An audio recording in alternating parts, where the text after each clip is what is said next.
So the road to 2K20 continues, as does new information about this year's game, specifically this time for this year's Universe Mode.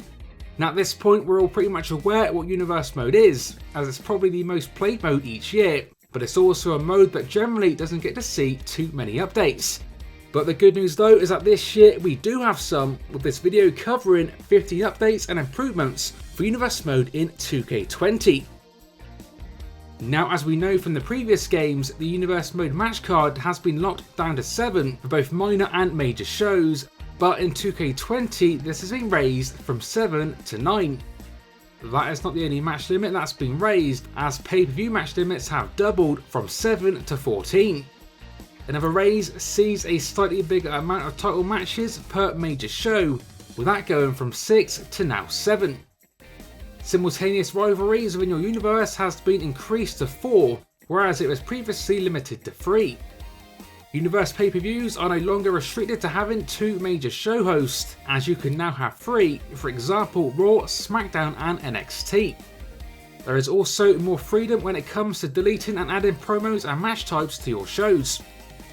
We've also got some cutscene additions, as 2K have taken 50 of the most used from the previous game and reshot them with female mocap, which means any female only universe modes will now look a little more authentic. We've also had 25 entirely new cutscenes added as well, which is obviously awesome. That's in addition to 3040 brand new lines of promo. Custom matches can now be included in match tables, along with new mixed tag matches as well. New championship match settings in match tables can now be used to make certain matches a title match. Main event matches in match tables has now been tweaked, so that certain match types are now more likely to feature on the show, for example the Rumble match at the Royal Rumble. We've also got brand new rivalry options, which includes low intensity enemies making peace after a single pay-per-view match, or low to mid intensity allies slowly falling out over a period of weeks, rather than just one sudden turn. The menus have also been streamlined to make things less confusing for newer players, although the deeper options do also remain. And finally, as we've seen via the newly released screenshots, we can also see that this year visually things are looking pretty good overall.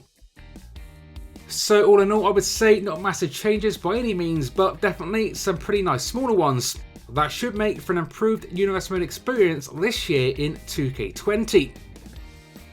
As always, sharing your thoughts on the video in the comment section down below. Stay tuned for more like it coming to the channel soon. And until next time, this has been 101, and I will see you all on the next one.